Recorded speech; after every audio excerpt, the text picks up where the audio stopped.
Hello, my name is Mark Gibson, and you're listening to the podcast version of the Teagasc Signpost Series, a weekly webinar that promotes and examines sustainability in Irish farming. Good morning to everybody, and you're very welcome to today's Signpost webinar. We do hope you're keeping safe and well wherever you're joining us from this morning. So today we'll be discussing digital tools for farm advisors and farmers, and you're probably wondering what this has got to do with the Signpost series and farm sustainability. But when you consider the complex nature of environmental sustainability, there is an obvious need for decision support tools, whether it's for nutrient management or mapping biodiversity and so on.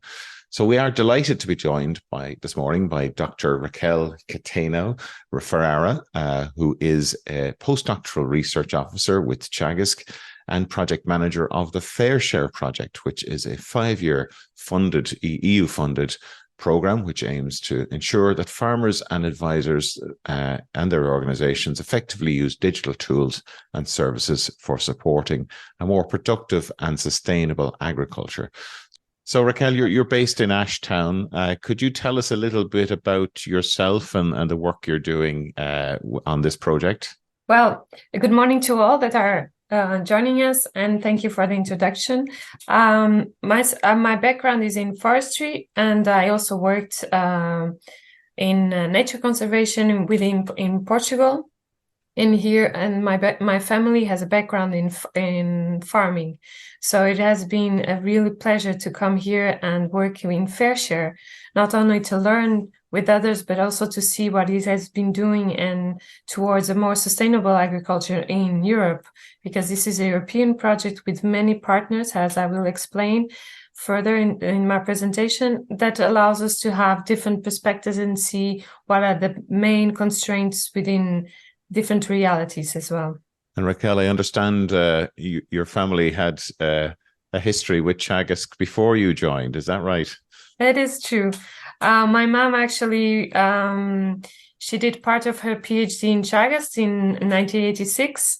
And also Teagasc had a program helping the regional government of the Azores, where I'm from, in which my parents did participate, has been within staff of the university. So thank you very much, Mark, for the presentation. And I would like to welcome all participants to this webinar, in which I will be sharing what has been, as Mark said, a 5 years journey of Fair Share project that is coming to an end this October. So I will be sharing with you part of the results that have been achieved during this project. And it is an Horizon 2020 project. It is called Fair Share because we are supposed to have the digital advisory tools in the findable, available, interoperable, sorry for my English, reusable and shareable within the community and within Europe. So it is, as I was saying, an Horizon 2020 project. And the main thing of this project, it is this coordination and support action. It means it's not mainly focus on research, but it's supporting measures such as dissemination, awareness raising, and communication, networking, policy dialogues, and mutual learning exercise and studies. And so this project is addressing the needs to improve public and private advisory services across Europe with regards to agriculture. And briefly, just to present what is Horizon 2020. So it was a financial instrument towards innovation within Union Europe. And the main thing is to create new jobs opportunities to be more sustainable and inclusive in growth and jobs. And in this particular case, in terms of agriculture, also to targeting rural development and the thriving communities. So it had 3 priorities like excellent science, industrial leadership, and societal challenges, and preparing and having practice-ready knowledge solutions. So digitalization has changed the way many services are delivered within nowadays. But in agriculture, there is a wide gap, a digital divide that still exists both at the advisor and farmer level. And so you can see here there's a bridge, and Fair Share bridge with its tools, expertise, and motivation, is trying to decrease this digital divide and make people more aware of the digital advisory tools, but also supporting training for having the best use of it and to get the best results that you can have with these digital advisory tools. So it has been supporting digitalization of advisory services and digital innovation on European farms, closing, as I was saying, the digital divide in agriculture and helping farmers achieve their viability and sustainability targets. It also identified, within this project, we also identified what were the most relevant good practices in digitalization and the barriers and the opportunities around this question of advisory services and their use by advisors and farmers. Also, I would like to say that this is has a European project. It has 23. Has 23 EU countries with 31 partners. So it is quite a broad project and has very different perspectives. So here, what we Raquel, did. sorry to disturb you there. Yes. Just there is a little bar appearing across your. Sorry. Just in case maybe you want to just reshare. No, it's gone now. Actually. Yes. Perfect. Okay. Thanks. Thank you for letting me know. So what FairShare did, one of the things was to create like a library, so an inventory where you can add your digital advisory tools and services, and you can search which are the ones more suitable for your specific case or which you think can be useful in the future. So at the moment, it has over 350 DATs and was created and implemented and being implemented, it allows two main actions. The one is to engage advisors to talk about the tools and service they use and to share with others, because some services have very good tools to their reality and others have developed others for their reality, but some can actually be changeable and can be used in different services in different realities sometimes, because maybe the main objectives are the same. And also the second action was that it improves advisory access to use digital tools and digital skills. And what was done was to create 42 user cases. And within these user cases, what was accomplished was to have real situations within this concept of living labs, where you could see how it was before, and through 2 years of implementation of these user cases, of this approach, you could see how it was afterwards of the implementation. And within those 2 years, what was done was partners created a roadmap. They did a business case. They had training, because not all of us have the same technological skills, and it will be the same for the advisors, of course, and farmers. So there was a training sessions, and that it started to evolve from the beginners to more advanced, and along this way people could see what was the main benefits and constraints they had in that user case. And that was very interesting, because it also allowed to have different actors collaborating, like scientists, farmers, advisors, end users, and also the user case, and it's trialed the problem. So identify the problem and selected 1 or 2 digital advisory tools that they thought could be the most suitable to resolve that problem. And that was the main result. So here I have just a brief snapshot of how is it organized. And in the beginning, we wanted to have 200 DATs, and we are very happy to have already 354. So, and then you can select, and I will show in a more interactive way how it does work and what are the different possibilities. But just a brief summary. For example, if you're searching for communication and dissemination tools, you will find 17 of those. And if you considering having a digital tool that can help you in meat production, can be rabbit, poultry, or the traditional ones, dairy, cows, and you can have 64. And also some of the DATs will fall in more than one agricultural sector. And there are DATs also according to the agricultural practice, if it is organic or non-organic. And some of them do have the respective training course, which I will show you here. So, for example, at the moment, we have 198 training modules. And you can see, for example, the first one, it says the target audience is advisors and farmers, and it is available in French, and there is no information regarding the time that is necessary. But if you go to the last one, it is, again, it identifies the DATs. It is in Spanish. It takes 4 hours, and the target audience is advisors.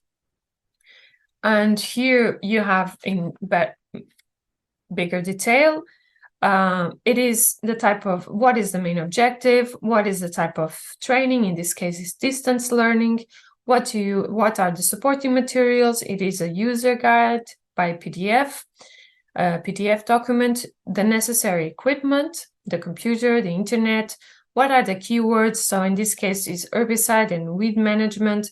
And then if you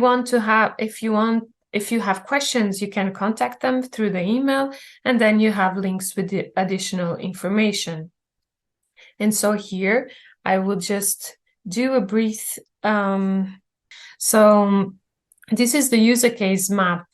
And it is, as I was saying, it's across all Europe, and it has various sectors like horticulture and crops. With the ones that says various sectors, it means that it's the problem that was addressed. It can be used in most of the sectors, so it's broader spectrum. And then you have livestock, poultry, we only had one, and then dairy, there is 2 user cases. So these are the user cases that were considered. And because the project was becoming very interesting, and also because of these user cases, new partners were added in 2021, and from Denmark, Latvia, Portugal, and, for example, also Finland.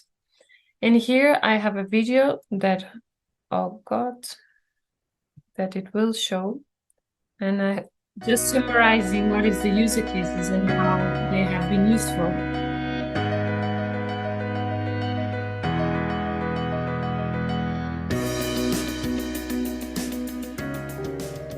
Our user case in Teagasc is a case where we're looking at the use of more mobile digital technologies. So in other words, it's about having tools that you can use on the farm with the right equipment, that you can actually use them with farmers and show them and demonstrate on the farm how they work. Our user case is about a comprehensive system supporting the collection of data of the market of fertilizers. It's about cupra. Our user case is about the data that we collect in our poultry sheds. Our user case is ecosystem services powered by Forest Sim.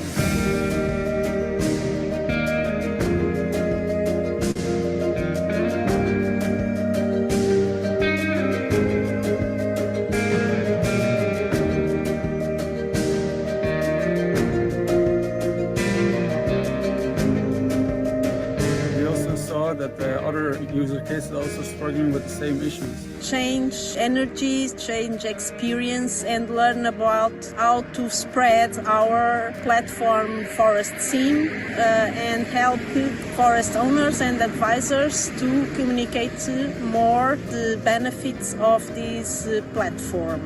The main benefit of FairShare is that we have at our disposal over 280 digital advisory tools. For example, we learned that all together we had the similar issues, the similar problems, but we try to figure out to find a solution in a different way. So it's good to exchange those practices, let's say. Well, for the main benefit was the sharing with the partners of their recommendation and their experience. It was really interesting because they are coming from different production, different countries. So it was really, the diversity of point of view was really interesting.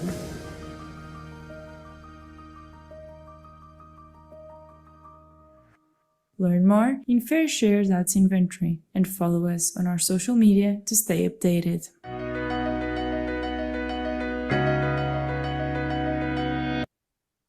So this video was filmed in the last annual conference that we had in Den Bosch. So it is already sharing what has been done. So I would like to also share with you what is the two user case, some examples of user cases. And the first one is coming from Serbia. It is applied to dairy. And that was for the improvement of health and welfare of dairy cows in South of East Europe. And what they did in this case was to improve awareness and management of mastitis in dairy cows. And the digital tool they used for this specific user case was the one developed by Teagasc that is already some years and has been implemented and calibrated according to feedback.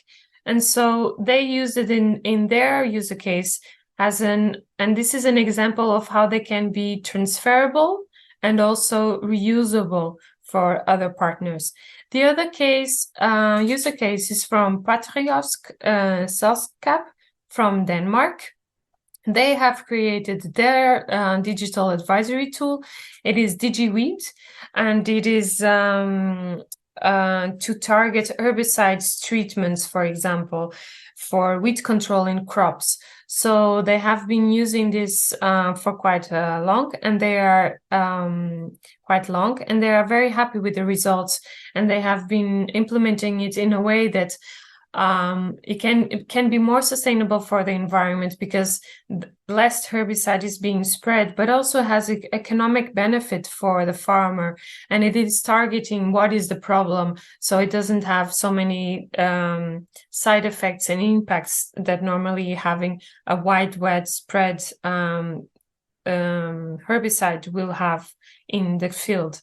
And then, for example, we have two successful Irish examples of user cases.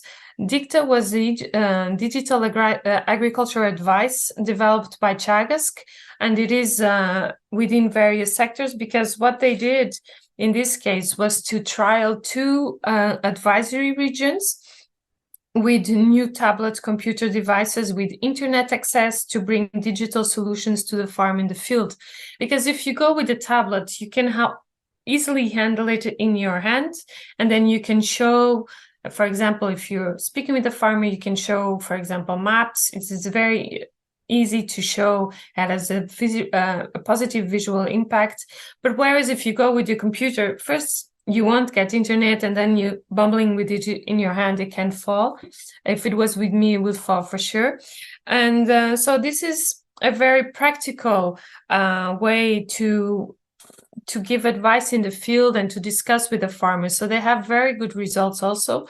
And of course, they identified some constraints, but all of them, as for example, you saw in the video, many of the constraints are common to all. And also some of the good results are very common.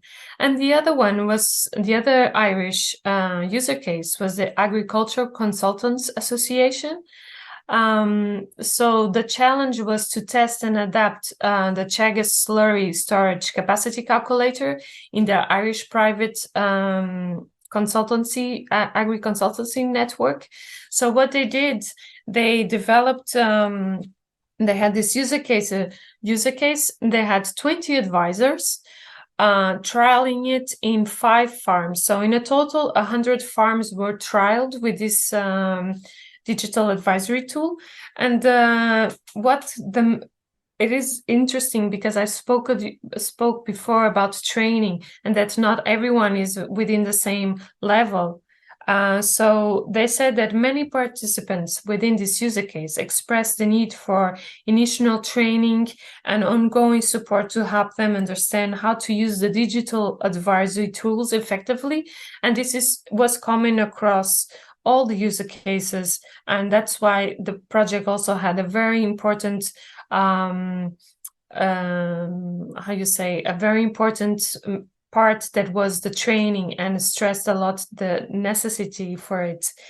And also they identified like useful for training, like video tutorials, step-by-step guides, and refresher courses, so you can be updated.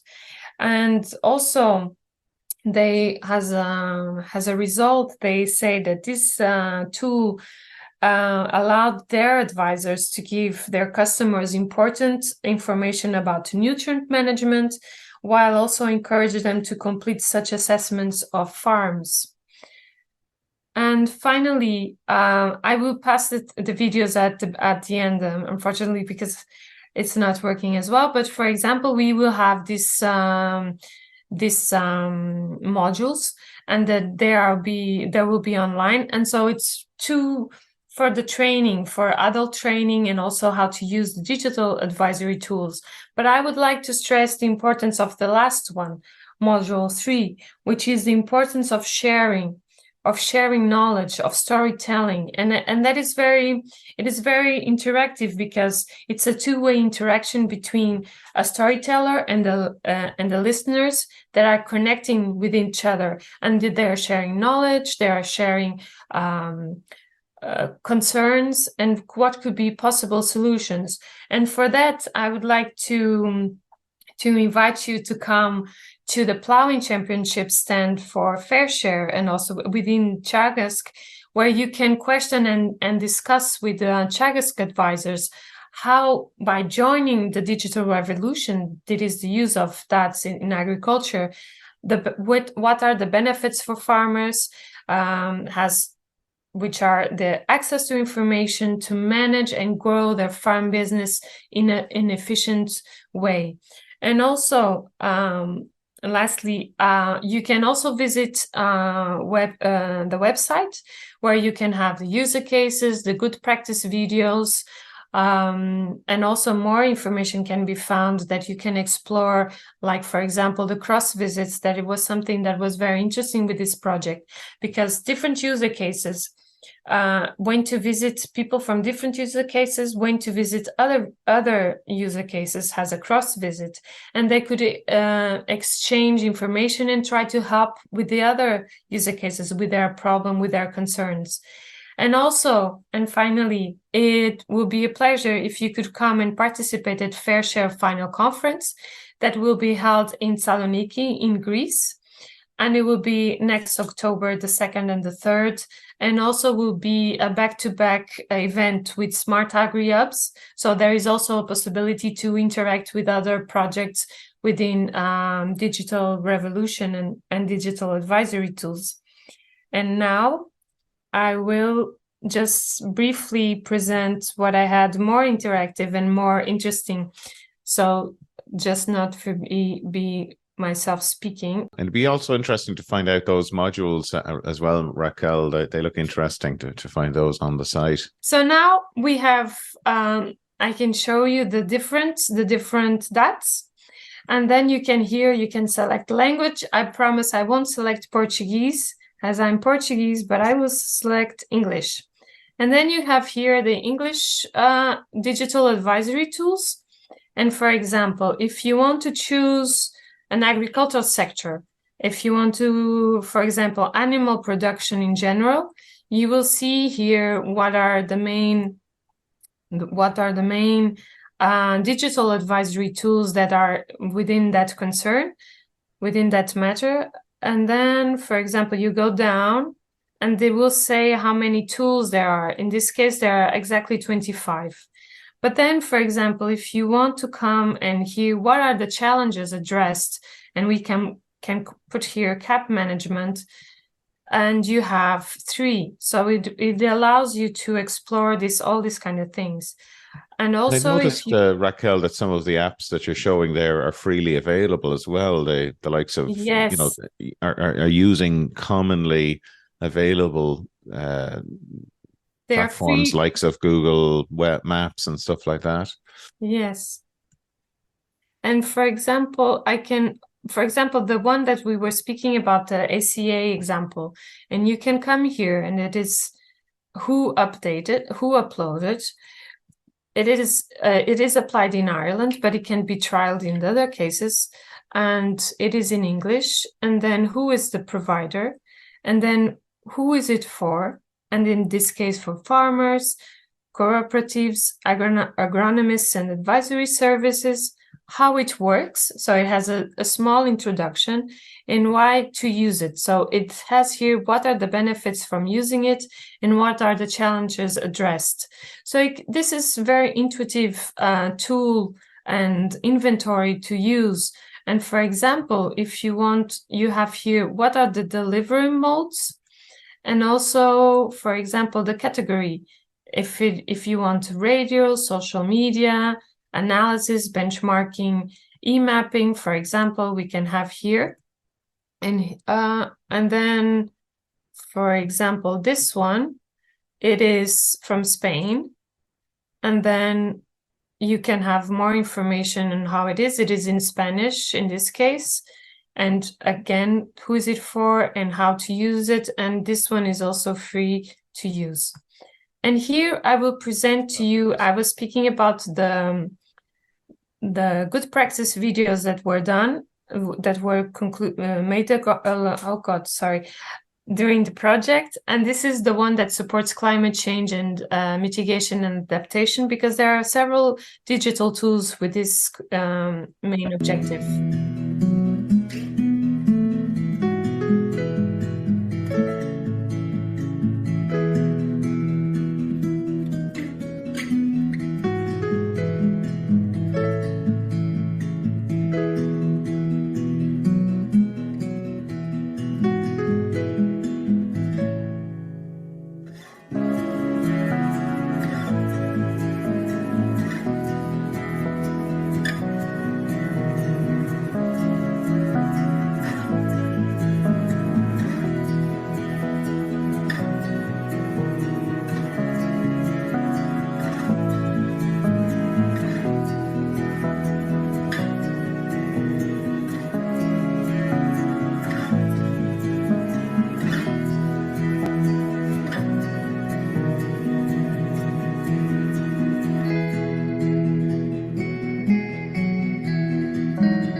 And I want to share finally this this digital tool that was developed, and it is a platform which is AgNav, and which you can actually discuss in more detail when it's within the plowing championship, because there will be people explaining, advisors, and how you can use it. So thank you very much. I do apologize for some not being the perfect presentation in terms of technology. I should practice more, but I hope it was very useful. And it was excellent. And Raquel, while you're still sharing there, you showed a few of the courses or the modules that can be taken. Where would one might find those on the platform? it is here, and you come here to training material, and you have the training modules. And again, you can select the language, and then most likely English will be the most important at this point. And then you have one here for Arnus University. Again, it's a multi-language, doesn't have the information about the duration, but it does have who are the target audience. So here you have, and you can see here the platform site, and you can use it because it will be live and still going on after the project came to an end. And so here you have all the information. It has a very broad scope of digital tools with the training that you can explore and search. And then most of them do have the contacts of the people that you can address if you have any questions, or you would like to better understand how it works. That's great. Well, thanks very much for that, Raquel. That's Thank you. a few questions coming in here, but just maybe before we get to that, you talked about the communications tools. Has there been much discussion around the use of AI tools within this whole area of digital advisory tools? For the moment, no, but I am sure it will be a concern in the coming time, because actually I was reading an article yesterday, and they say that artificial intelligence will change the way that we see the world. So it's becoming more and more a daily subject. So most likely it will also have an impact in this kind of advisory tools. Yeah, there's been a lot of discussion about the use of AI, and I think there's some excellent work happening here in Ireland as well around the whole ag tech sector. But this is a fantastic resource to have. Is it 140 or 198 different tools from across the EU? So I think an inspiration for anybody who's thinking about developing a tool, or who's maybe looking at seeing what's out there already and perhaps could be adapted for their own country scenario, or indeed maybe can get permission to use the tool in a different country. A few questions here coming through, Raquel, in relation to the project itself. Question here in relation to from your own forestry background. It asks, can you tell us if there are any digital tools that can aid farmers to navigate through the FSC and PEFC certification processes? So this is relating to the sustainable forestry. More of a technical question, but maybe you'd like to comment on that. Yes, there is one, and it's Portuguese. It's called Forest Sim, and it is a digital tool that allows people, forest owners, and they are developing also to be applicable to farmers in the way that you can tick and see how are you addressing the sustainability targets. And if you are complying with those, it gives you a score. So I'm not sure if it is in English, but if it is something that it can be easily adaptable to English, and also for the different landscapes, because the criteria is the same across the FSC criteria is the same across the European countries, so you can use that to support you within forestry and agroforestry as well. Right, and looking at that, the different user cases and the trial with the tablets that you were discussing earlier on in Ireland. What was the reaction by farmers to that, or was there feedback from farmers about that whole engagement around the tablets? Oh yes, there, as like in everything, some are very keen and others are not so keen.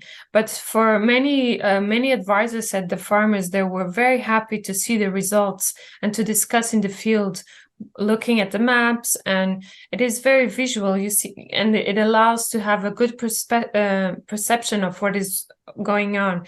And also the advisor said they'd allow them to deliver better services for their clients and to have it more clear. So I think it was a very interesting user case, and with very good results. Some farmers are very keen on this approach in the field, and discussing things, having the data in front of them, and discussing through and going through and testing different realities and seeing and perspectives. And was broadband much of an issue? I know mobile broadband is improving in Ireland, but was there any feedback around that? Yes, in some cases, and in fact, across a lot of user cases, one of the problems that it was identified, it is the issue with the broadband, in fact.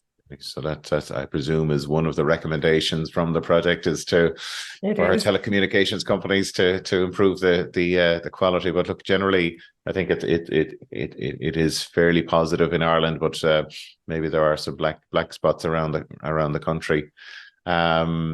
And just continuing along with that whole area with the tablets, I mean, what were they most useful for? Was it mapping, or was it dealing with department schemes and so on? Mapping, yes, and in the last months with acres, so they use it a lot for acres. Excellent.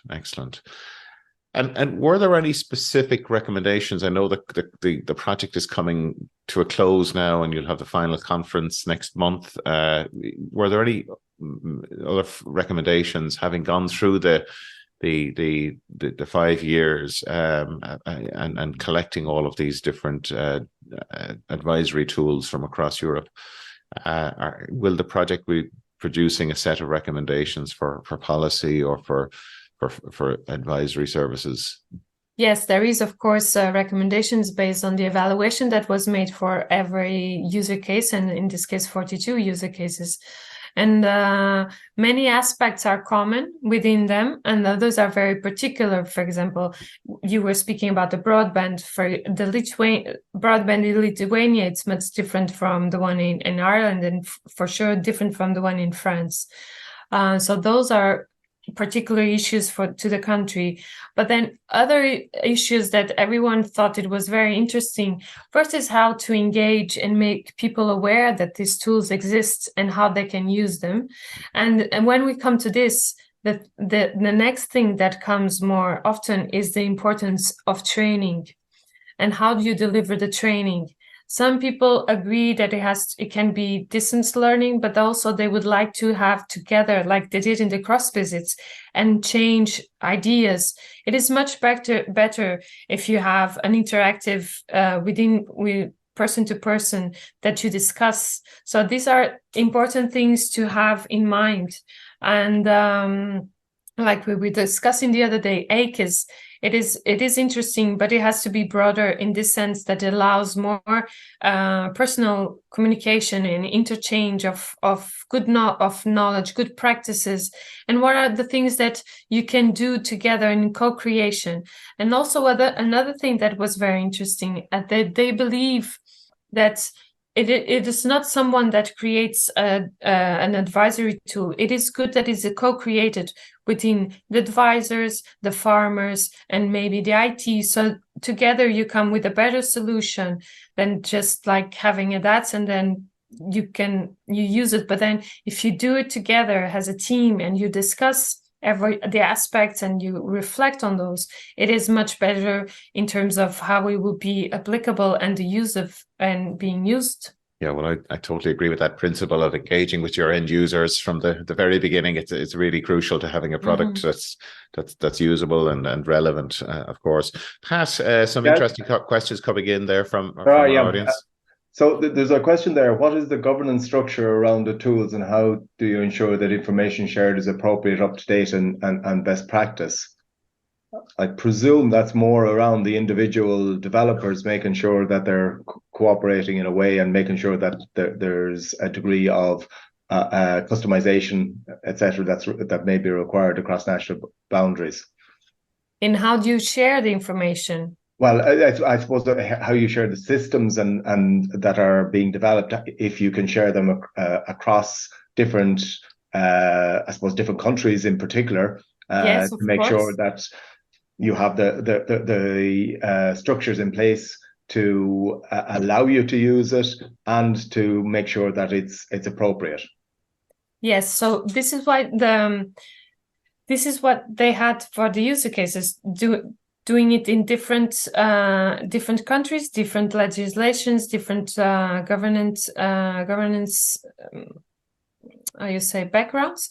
Mm-hmm. But for example, this one's, and everyone can add digital advisory tools to this platform, so it can be reachable to everyone in the world actually, and you can use it and share what is necessary. I'm not sure if I addressed the question. Yeah, and I know. I suppose it's about making sure that the quality of the product is and that it's effective where it's being used. Have you seen many cases of cooperation arising from the DATs that have been put up, where others are taking on either the core principles or the tool itself? Oh yes, because when they get together, they discuss how can it be used. For example, there are some tools that maybe are not so used in one country, but they can be very useful in another, because they are maybe a bit far behind, or they are starting to implement it. For example, in Croatia, they trialed two different digital advisory tools. And then they came to realize it will be very useful for the whole country and not for the specific services. So they had the training for all over the government advisory services, so that everyone could learn and use this. And so you discuss things between each others. And also the cross visits were very useful for that. I suppose I personally have been on a long journey in this space, going back at the 30 years, looking at and looking at various systems being developed across Europe, and we've been involved in developing a lot of systems here. And to me, this is a really important initiative to start getting, I suppose, cross-thinking right throughout Europe. But would I be unfair in asking the question, is fair share should it be just the start of a process? And there's a long way, I think, to go in terms of leveraging what you now have in fair share for future development and future toolkits for advisors. Is that fair? And what do we need to do then to leverage what's already been done? So it is to maintain what it is, the starting of the bridge, as I showed in the beginning. And other projects, for example, are taking the lead and to implement also what was developed and created in fair share, and go further in the future, and how to leverage and how to better and make it more a daily use. And make it a routine to use digital advisory tools to support a more sustainable agriculture. And one of them is, for example, Quantifarm, and the other one is EU Farm Book. They will be evaluating our work, but also they will integrate in their platform what it has been done and what are the results, for example, the trainings, all this kind of information. But you are very right, because sometimes the projects go on and then they finished, and we are not so sure where to find the information afterwards and how it will progress in the future. So that is one of the policy advices that we will policy recommendations, that we will provide to the EU, because in fact these projects, they have to have a life afterwards. Their results and what the knowledge that was shared, it has to be live through the years and improved, of course. Raquel, there's a few comments coming in echoing what you talked about, the issues in Lithuania and broadband, and I think some people saying that it's definitely an issue in a lot of parts of Ireland, the whole broadband access. But were there any observations made during the project around the use of smartphones by farmers, or that use of digital technology by farmers across Europe? Yes, a lot of them do actually use the apps in the smartphones, because a lot of them, because they are apps you can use in the smartphone. But if you use it within the tablet, it's bigger, so you can have a better visualization.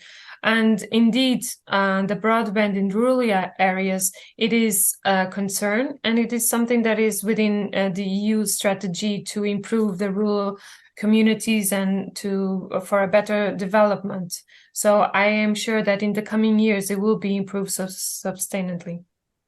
Okay, and in terms of the actual digital literacy side of things, then do you think is there work that needs to take place there in improving digital literacy amongst the farming community, or is that an issue? I think with all we are always learning, so it's not only the farm community, but all other sectors will have to, because we are becoming more and more digital. And for example, who had thought that you will buy your food by a telephone, by a mobile phone? You would never thought this in some years ago. And so it's just going along with the digital revolution. So it will come actually to all areas in industry, and agriculture, of course, has to follow, and it's following, and it's giving already some fruits of this digital revolution, and how it's going, how it is already implementing the technology. So it will, for sure, but there is always levels of different knowledge. So that's why it is very important to have the training and to better skill and upskill farmers and advisors on what is technology, because it's transforming itself every day. I think the effort that goes into, just to finish that off, Pat, the effort that goes into the design of these apps. Yeah, in my theory is that you shouldn't need a training manual for in an ideal world for an app, that it should be so intuitive that it brings you through it. So I think that's where effort needs to go in when designing apps, whether it be a government app or be a commercial app. I think it's critically important that it's as made as accessible, given that there is such a large demographic using these apps as well, that that they are available, and even the text isn't too small on them as well. Simple things like that. Pat, sorry, just a couple of questions, and I suppose they're relating to Irish apps. Is there funding available for farmers to cover the cost of GHG analysis app if they wish to know what their farm emissions are? And if not, is this a barrier to uptake? And I suppose maybe just in terms of that, and this may be considered a shameless plug, but the AgNav program and the Signpost advisory program is being delivered free to farmers, where you effectively sign up and get your greenhouse gas emissions. It's being currently developed and enhanced on an ongoing basis. So that is a service there which has built up around the system. So unless you have anything, do you have anything further on that? No, most of them are actually free. So, and I think it is very important also for the governments that farmers do comply with the emissions, and it is being a great deal all over the world. So most of them are actually free, and AgNav is free. And what's the funding landscape like around these apps, Raquel? Are they typically funded by government, or are they commercial apps? I know you're saying some of them are a lot of them are free that are available, but is there enough funding available for the development of these apps, or is that something that needs to be more structured within countries? I think it could be more structured within countries. For example, some of the example I showed from Denmark, it was the advisory service that created, but they have a fee. And I know ProAgria in Finland, they also have one, and they also have a fee for farmers. And in some cases, farmers actually asked if there could be funding for them. for applying and using this kind of digital advisory tools.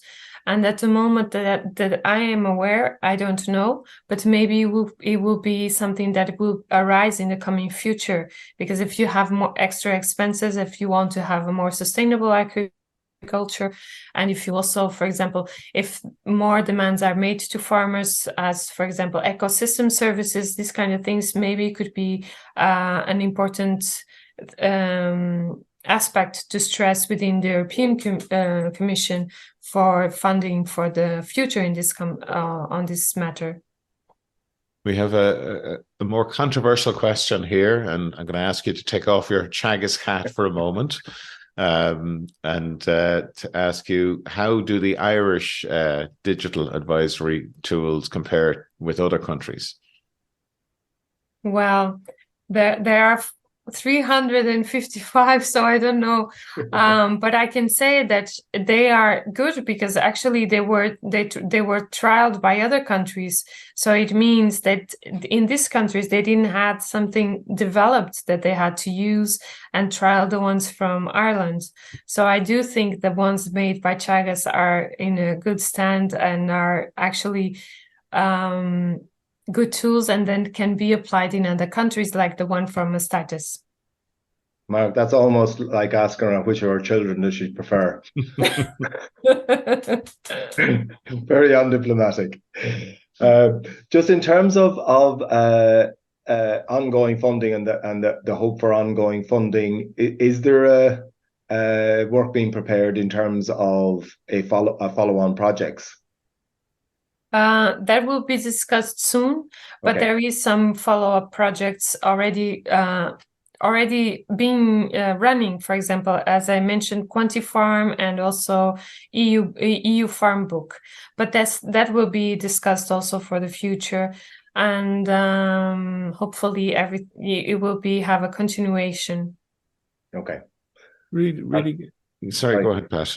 No, it's just, I suppose, another point which and in the initial phases of development of systems, we tend to focus on the technical part, calculating the footprints or identifying the issues. But with the toolkit we have, is there a movement towards using the toolkits we have to communicate with farmers, or to help advisors to communicate with farmers and improve that communication, and then improve uptake of the recommendations and the advice that's being given? Is that a feature that's, I suppose, within the DATs themselves? Yes, because communication is one of the important aspects and it is one of the digital tools that are considered. It's communication and interacting with the farmers and within the advisors as well. Yeah, and that comes through very much in the final one of the final questions we have here.